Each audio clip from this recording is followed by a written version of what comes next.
Okay.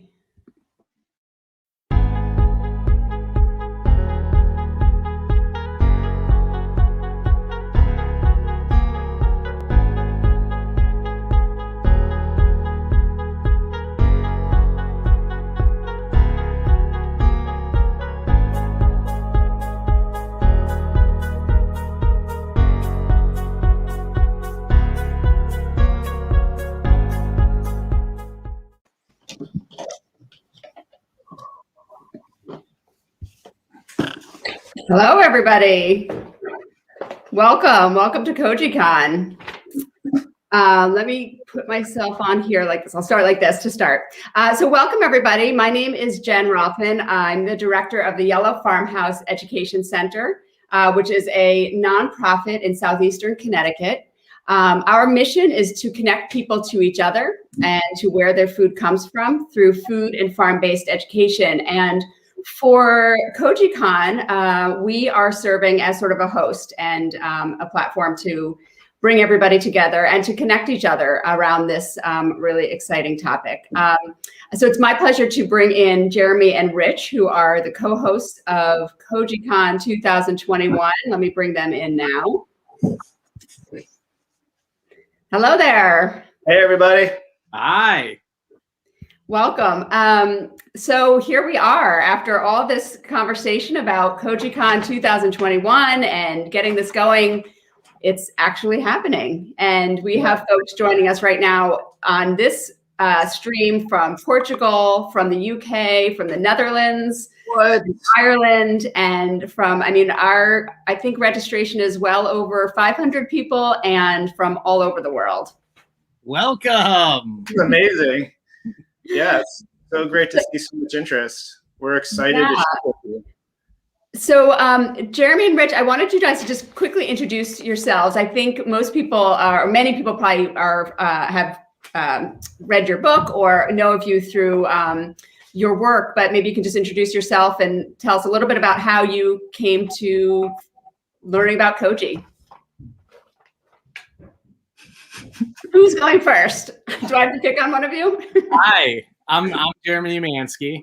I am a chef and co-owner of a restaurant here in Cleveland, Ohio, called Larder, and we are a Koji-powered delicatessen.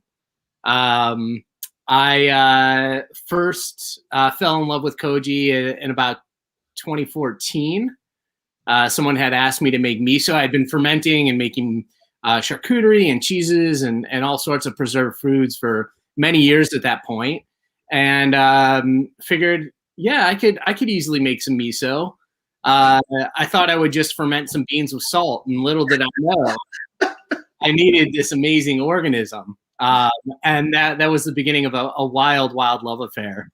A little bit into my experimenting with Koji, I was introduced to Rich via the interweb, which is a magical place and allows this to happen and all of you to be here now. And not only did we fall in love with Koji, we fell in love with each other. Our wives approved, it's okay. And we just started on this journey of sharing our love for Koji with other people, and it just has continued to snowball, and here we are. It's amazing. Yeah, and hey, everybody, I'm Rich Shee. You might know me as our Cook Quest on social media. I started about the same time as Jeremy in terms of investigation of Koji to learn about it just through a chef friend of mine who was going to do a brunch, and he was doing ferments from around the world. He knew I had a level of technical aptitude, and he just asked me to figure out how to make Koji and Ogiri. And I went down the rabbit hole of understanding the fundamentals of how these enzymes work to break starches into sugars and proteins into amino acids. And I just kept adding it to anything you can imagine to understand more about how I can make different Koji substrates, to how many different aminos I could have through the variety of proteins that we all experience every day.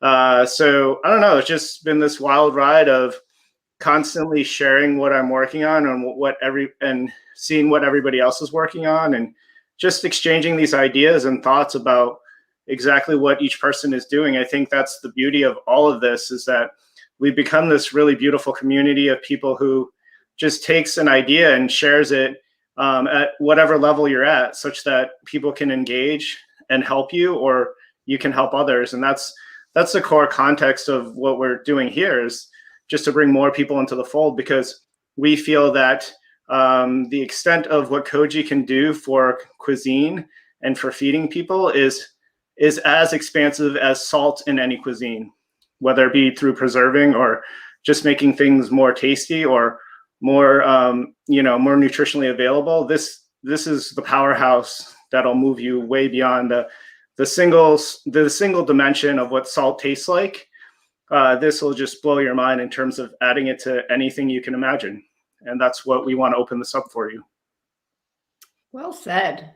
Yeah. I mean, I'm fairly new to the sort of concept and ideas behind Koji, and I'm really struck, especially over the last couple of weeks, with just how big of a community it is and how open and sharing and sort of, just the collaboration is really remarkable. So Kojicon, where did that come from? What's the origin story?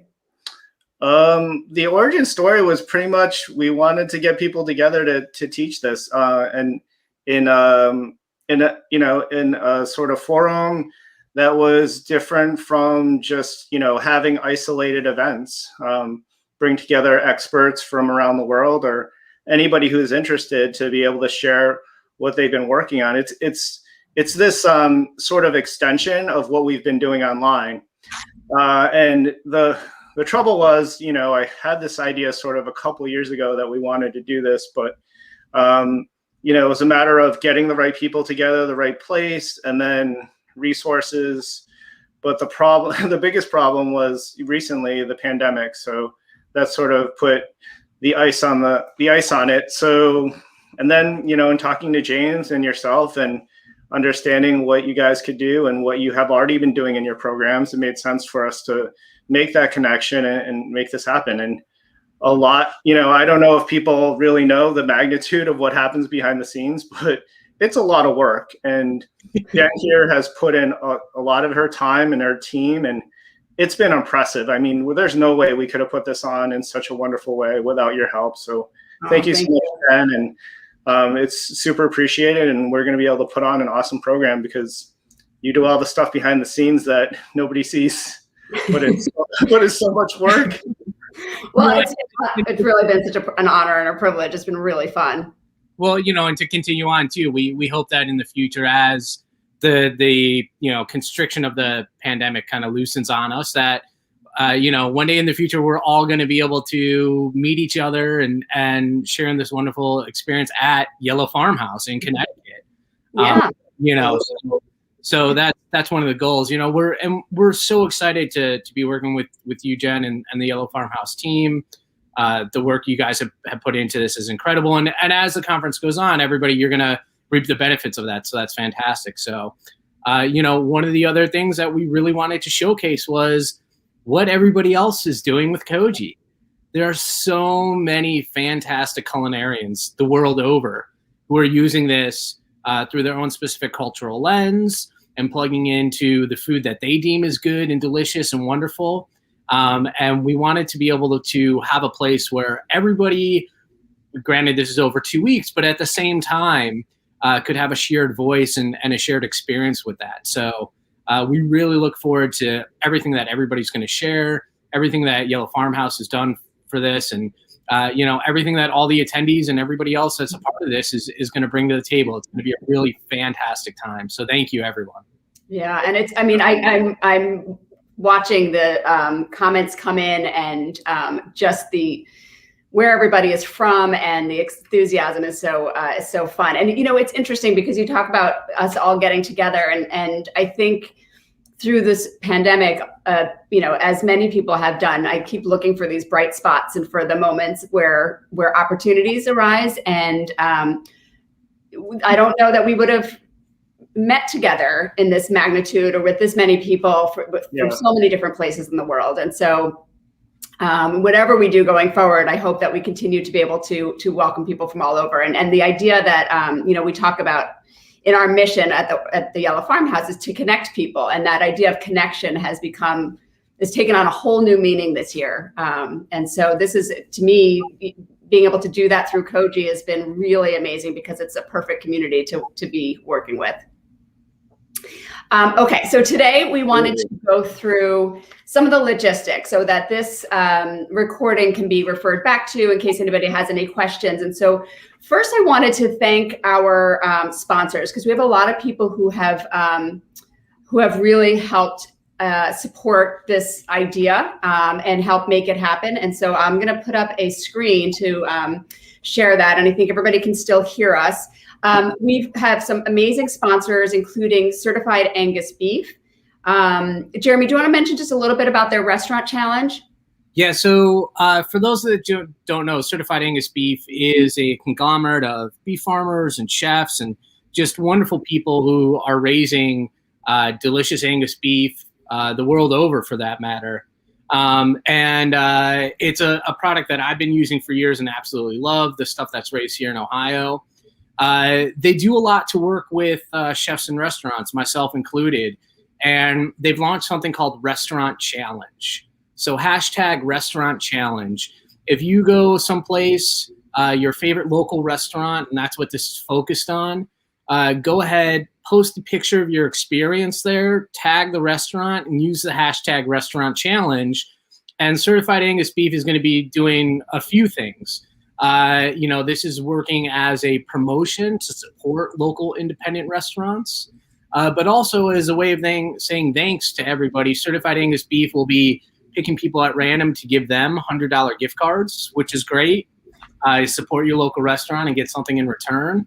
And then in return, the restaurants that get a larger number of posts, they're going to be entered into more or less of a drawing to win some cash for the restaurants themselves, which a lot are struggling. So it's a good thing to be able to give to those independent restaurants and the employees to help them out. So definitely use that #Restaurant Challenge.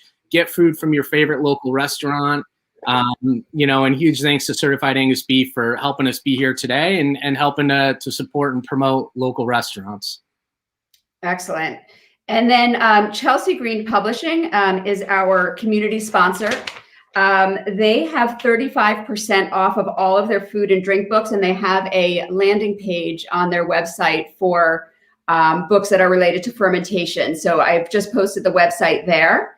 I'm going to add into our Slack the discount code for that. It was available to everybody until tomorrow, and then after tomorrow, any Kojicon registrants will have an extended discount available to them through this website. So I will make sure that goes into our Slack channel, and I'll also email that out to everybody. Fermentation School is another amazing sponsor. They are offering 30% off of any classes offered, and that discount is through the end of March. And they have a, let me go back to here. They have a discount code, Koji Connect, that you can enter at their website, fermentation.school, I believe, but I'll send that out in our Slack channel as well. And then, of course, thank you so much to Jeremy and his restaurant Larder for being a sponsor of Kojicon this year. You're welcome. And to South River Miso Company, who is a session sponsor as well. So we really could not have done this without their support. Okay. Moving on, and if anybody has any questions, the comment section is the best place to do that. Rich and Jeremy, can you guys see the comments coming in? Yeah. Okay, great. I wanted to just make sure you can see them too, so that we can all three of us kind of keep an eye in case there's a question as we go along. So what I'm going to do is share my screen and talk through some of the different ways that we can all engage through Kojicon and sort of the best way to make the most of the experience. So I'll start with sharing a screen with our website and show you where you can find all of the sort of schedule at a glance. Our website at kojicon.org. You can find the schedule of all of the presentations. So these are all Eastern Standard Time, And each of the presentations is listed, and this is a great place to kind of check back if you want to find out what's coming up next. Okay. And then I will stop that share, and I will share next our presenters. And maybe when I share this, Rich or Jeremy, if you want to just talk through a little bit about the sort of the scope of the curriculum and how you sort of thought through what would come first and how you wanted to present the content. Yeah, I mean, in terms of the scope of the curriculum, it was a matter of reaching out to friends who already have a wealth of knowledge in a whole arena of Koji making and Koji applications. We wanted to make sure that, you know, in terms of the sequence of the presentations, it was based on sort of roughly, if we look at the first week, it's this beginner sort of understanding, building your fundamentals side of things. And then the next week after that would be building on those fundamentals to do more advanced work. So not to say that anybody with whatever experience won't get a lot out of it. You're going to get a whole, you know, array of experiences, and you're definitely going to get tidbits out of everything that you see. Even if you've already done something multiple times, there are so many perspectives, so many lenses on very specific things. So we wanted to cover the whole array between, you know, the fact that you can just grow Koji on practically anything, out to leveraging Koji just for sort of everyday home use, as a lot of people in, in homes in Japan will just buy some amazake or some shio Koji and use it as a very common marinade, or just enjoy it as a drink. And then it just expands beyond that in terms of, you know, this sort of culinary or chef's lens, where you can take these products and you can sort of, you know, build flavor on, you know, any product that you have and make it taste amazing in all these different types of ways, plus being able to use every last bit of your product. And then we're also talking about towards the end is this sort of full utilization and no waste concept that Johnny's going to talk about. But it's this matter of everybody knows how to do certain things with this product, but it's so, I don't know, it's sort of mind-blowing in terms of the possibilities that we've been able to harness these ideas from so many people in our own kitchens, that each of these perspectives can bring so much more to the conversation and I guess into your Koji toolkit. And that was the idea, was to have it based on all of this sort of breadth and depth of knowledge to have people understand more and do more with it. And a lot of the structure that we started with was based on what we had done in our book in terms of the chapters and the very specific understanding of what we are looking for and understanding. Because sometimes people get intimidated, but when you think about the transformation of soybeans, rice, salt, and water into soy sauce, and that basically you're adding this very specific mold to be able to create this product, to transform it, and how delicious it is at the end. That's sort of the seed that we want to plant in anything that you could possibly do with Koji. Because if you just cook some soybeans and rice, or some wheat, you know, basically, and some salt and water, you can never get something to taste this mind-blowingly delicious. So to understand that sort of expanse on the possibilities of any product you bring it to, that's the key to all of this. And and these are the people who know this to a T and have their specialties. And that's the sort of thing that we wanted to bring to everybody else. You know, and Rich, building on that too, you know, and I see Glenn's question here. You know, we wanted each module, each session, even though they do kind of build upon each other sequentially in terms of the knowledge base or the things that are going to be helpful little tidbits for you for growing Koji.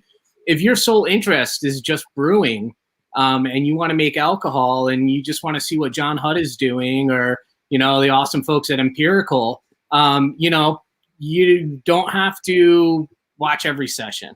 you can plug and play as you need, and get information from each session as you see fit. So we don't want you to feel necessarily pigeonholed that, oh, I missed the first couple presentations, I'm not going to understand the last few.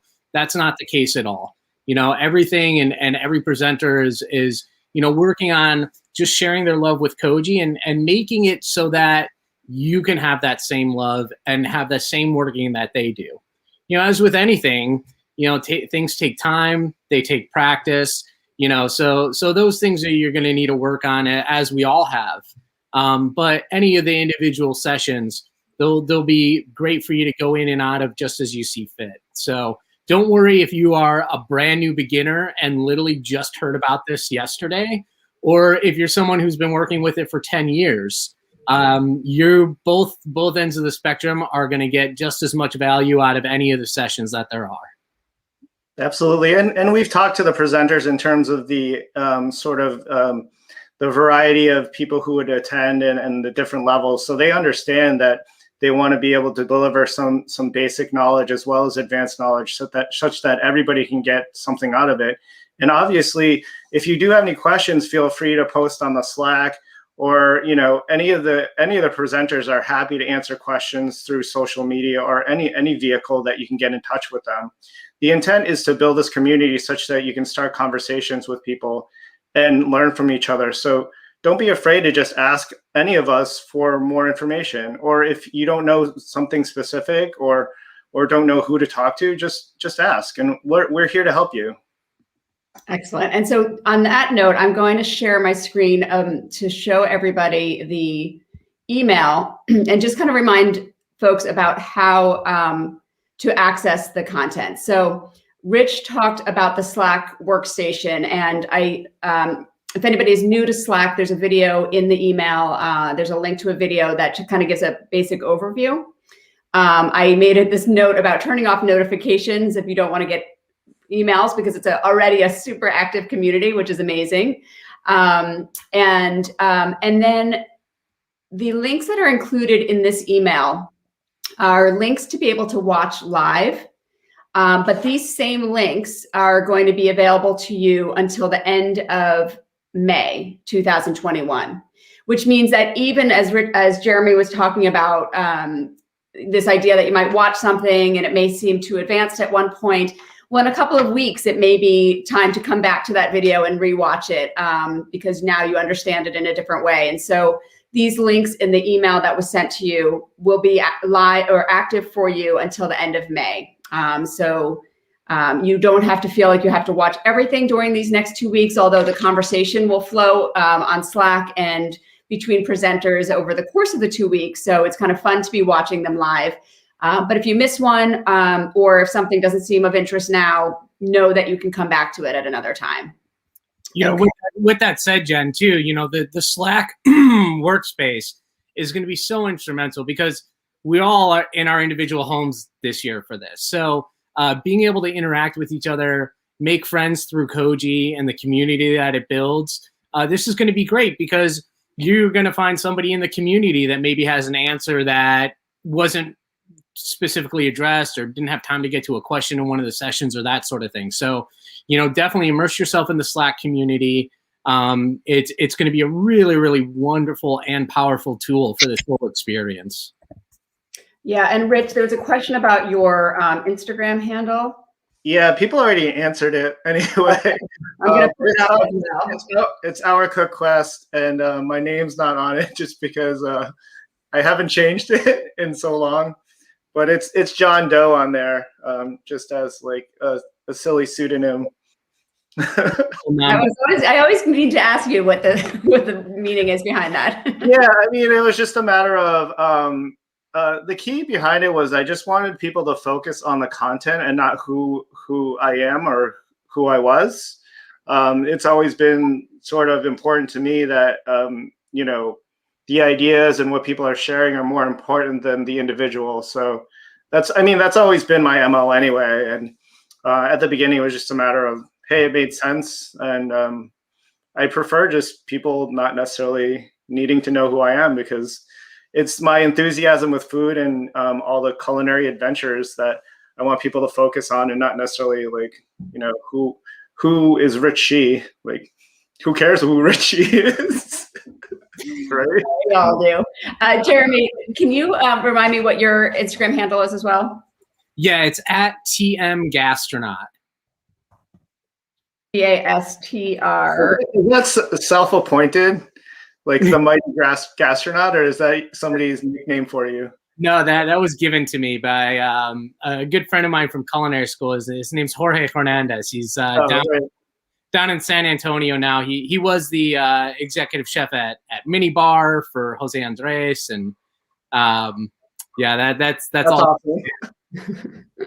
That's all thanks to him. Yeah.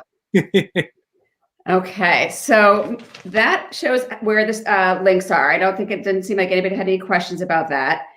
We posted Instagram handles of where we're going to communicate, and there'll be a lot of conversation, I think, in that space as well. We're going to share things that have come out of the conference and tips and ideas in that space. And we're also going to be using that space to share our marketplace. And I want to pull that up now as well. This is so cool. Like, we're so excited about this because there's so many fantastic independent small producers that have come up in the past few years, making these wonderful Koji-based foods. And also authors who are writing about Koji in various aspects too. So between the bookstore and the marketplace, Jen, this is going to be so cool.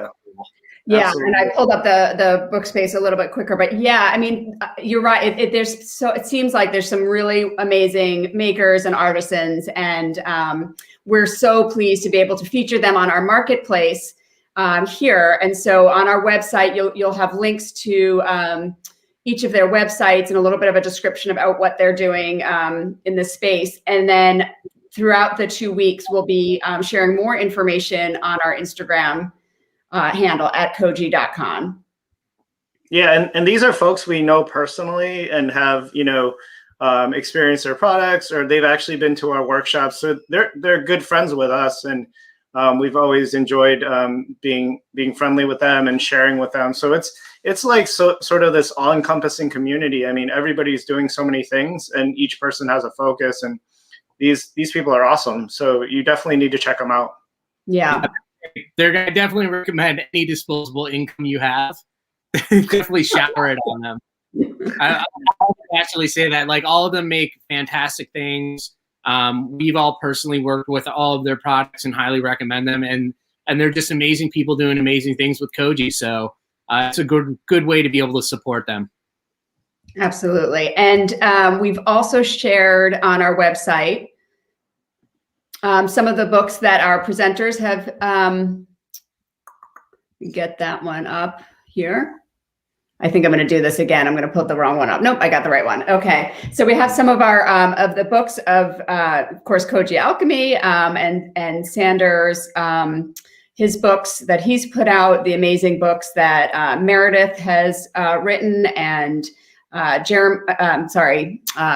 Stephen's book, Japanese Drinks, and then of course all of the amazing books that Kirsten Shockey has written. So those are all here, and these are all linked to spots where you can purchase either through their websites or through Chelsea Green. They're all fantastic books. Like I own at least one copy of each of them, and through my adventures of working with Koji they've been instrumental. So you know, if you have the ability to get the books, definitely get them. They're fantastic. Yeah, and I've already seen on the Slack community that there's a lot of resources being shared there about other vendors, about books and resources. So looking forward to seeing even more wonderful resources in that space. Okay, I think I see Pao mention something about the needing an invitation. So I'll look into that. I made a note on here, so I'll make sure I look into that when I get back to my desk, and I will see if I can figure out what's going on with that in terms of needing an invitation.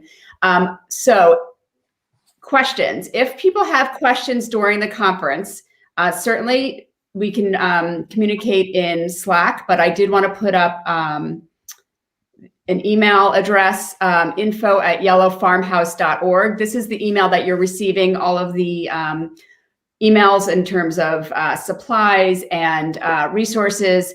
And so what you should have received so far is an email. Some people haven't received all 3 emails. If you signed up in the last couple of days, you'll get them soon. An email with supply options, right, Rich? That included some links to places to purchase spores and koji and some ideas for setups, right? That's right. Yeah. Okay. Yeah, it was the basic water bath setup that I use fairly frequently. So it was a matter of picking something that was easily attainable through like a small amount of money to be able to get running. But we'll also talk about how you don't necessarily need a whole lot. You don't really need to buy anything just to get started and try it. So those things, the equipment stuff for the incubator isn't absolutely necessary. It would really help if you're looking to try to start making it. But if you're not sure about whether you want to do it, just wait until the session and you can think about exactly what it is that you are able to do from any, whatever your resources may be. And that's some of the things I'll be talking about tomorrow night. Perfect.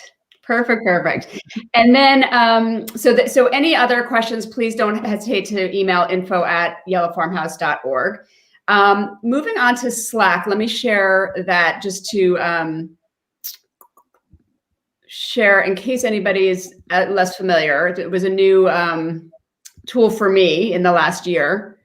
But we have channels set up. I think that we're going to probably condense some, right, Rich? I think we're going to work on reorganizing some of these channels, but along the left side are different channels that can help us organize our conversation. So the general channel will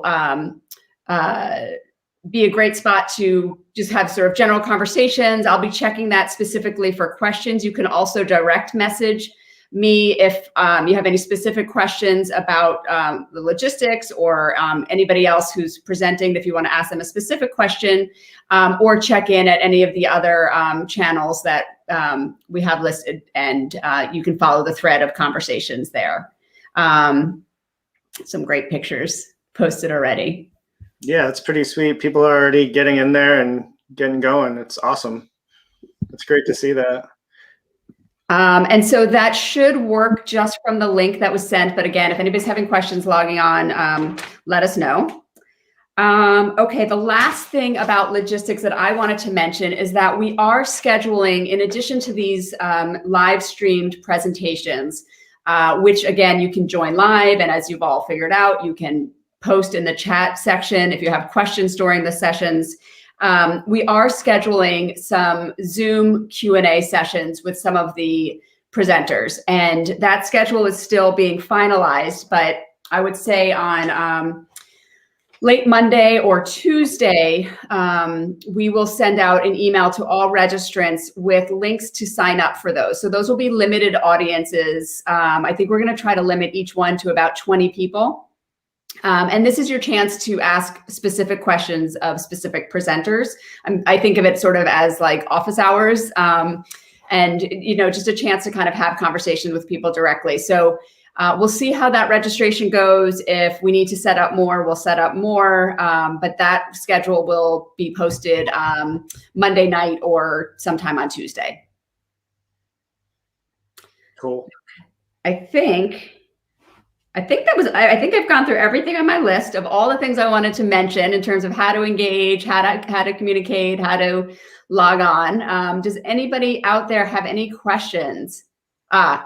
So Desi asked if the channels are pre-populated in Slack, or do we have to add those to our channel list?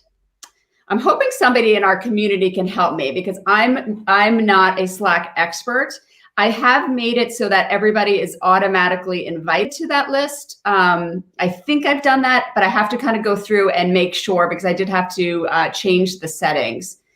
But I don't know if Rich or Jeremy, if you have experience with that. I don't. We'll get it figured out soon. Yeah. Hopefully somebody in our community is a Slack expert. Jesse says they are pre-populated, and like I said, I will make sure. I will. Oh, and it looks like Pau got into Slack. Oh, good. I will check that off my to-do list. Okay. Yeah, I know I put in a bunch of channels, but I don't know how to, I don't know how to share them. I know that when I look at the list, I see all of them. Yeah. Okay.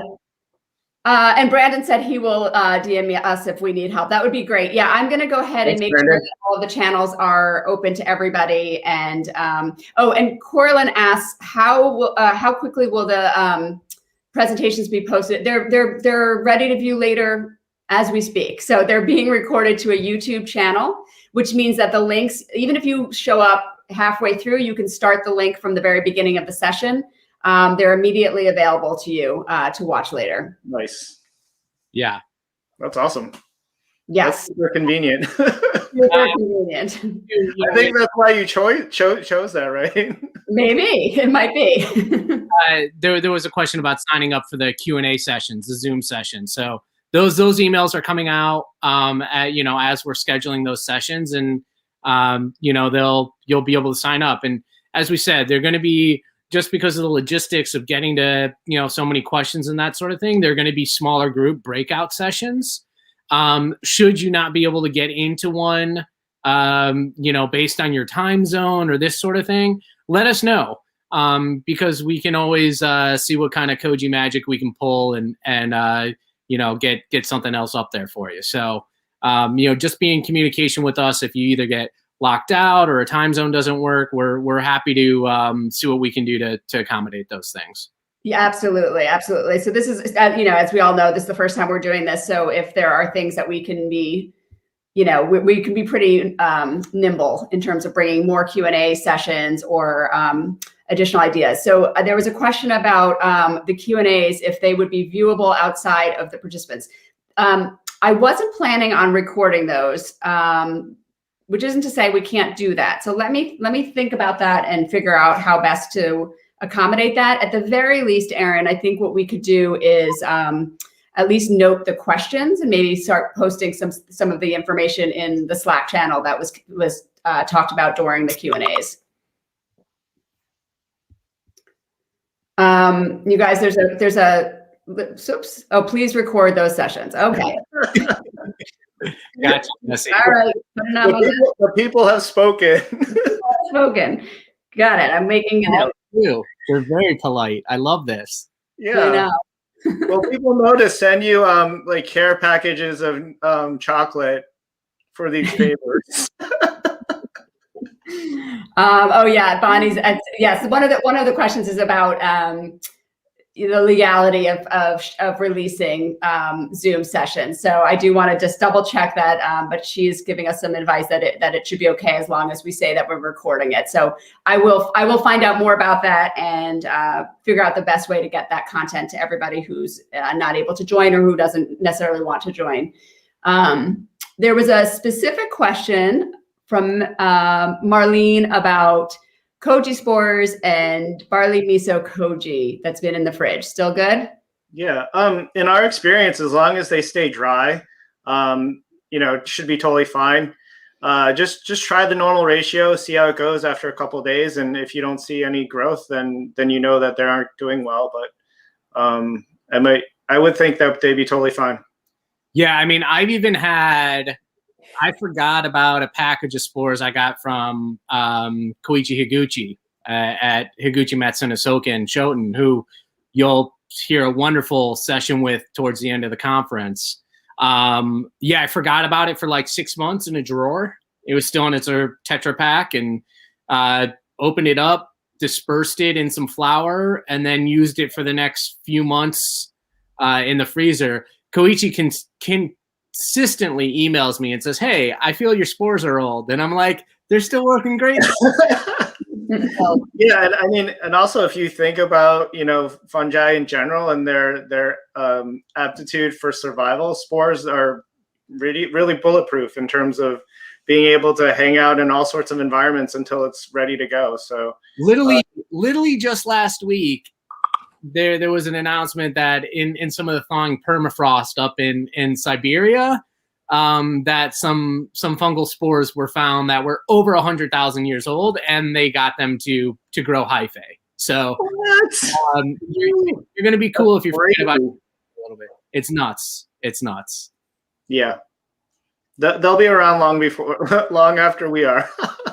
Jen, Taylor wants to know if you like coffee too. Love coffee. All good. Would you prefer coffee over chocolate? I'm sorry, I sort of spoke out of turn. That's a tough call. I do like coffee. So well, you can just send both, and then you're totally covered. I'm not really picky.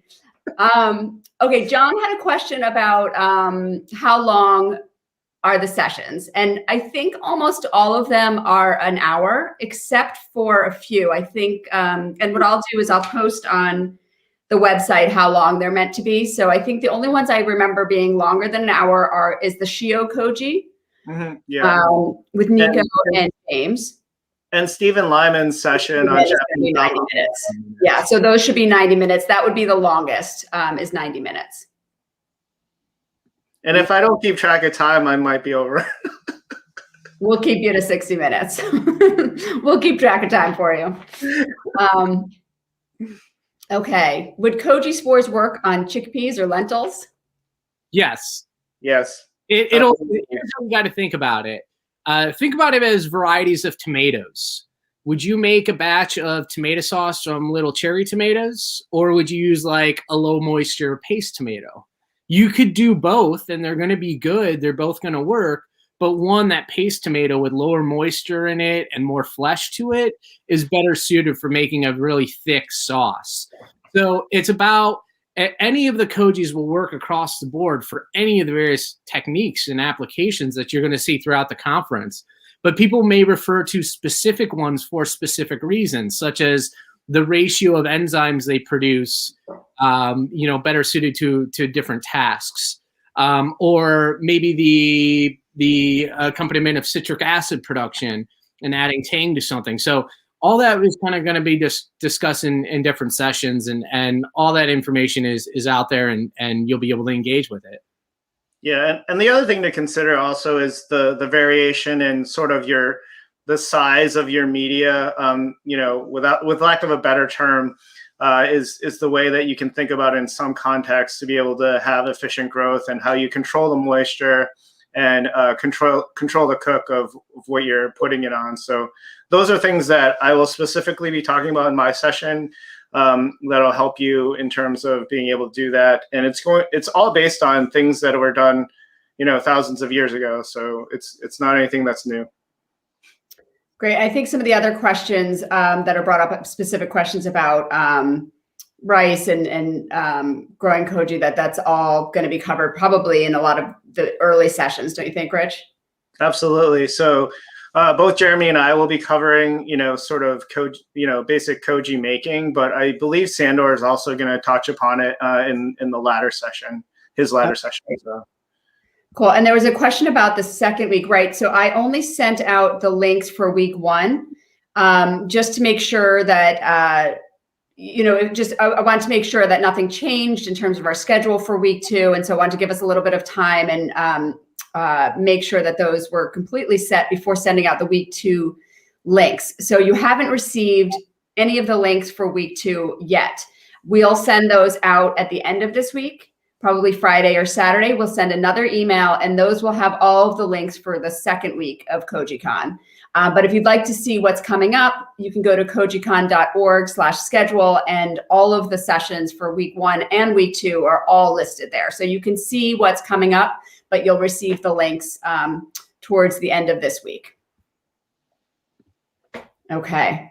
I don't see any other questions out there at the moment. I think Liu Wei mentioned don't freeze koji spores. My koji spores are frozen, so no, I always keep them in the freezer. No problem. Laura seems to have a quick question on, she's starting to make, here, I'll post it so you can read it. Make koji on barley about an hour ago.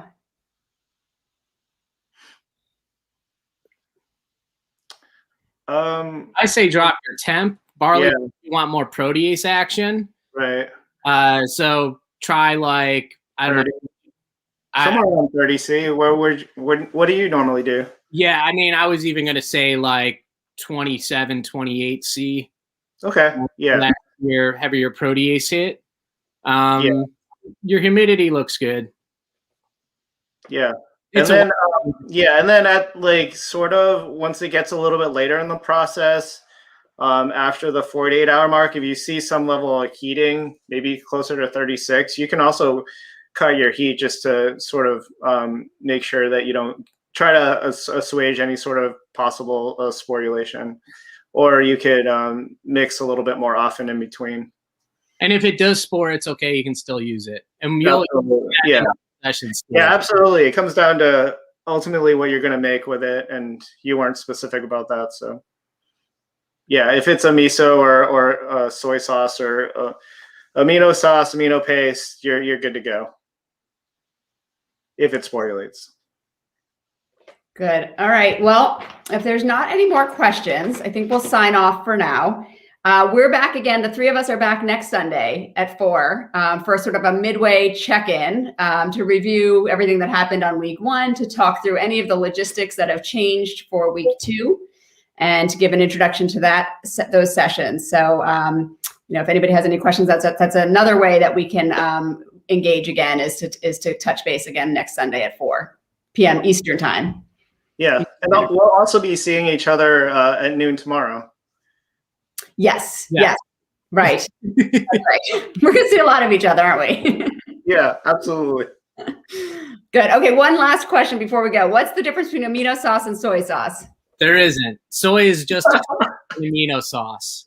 Perfect.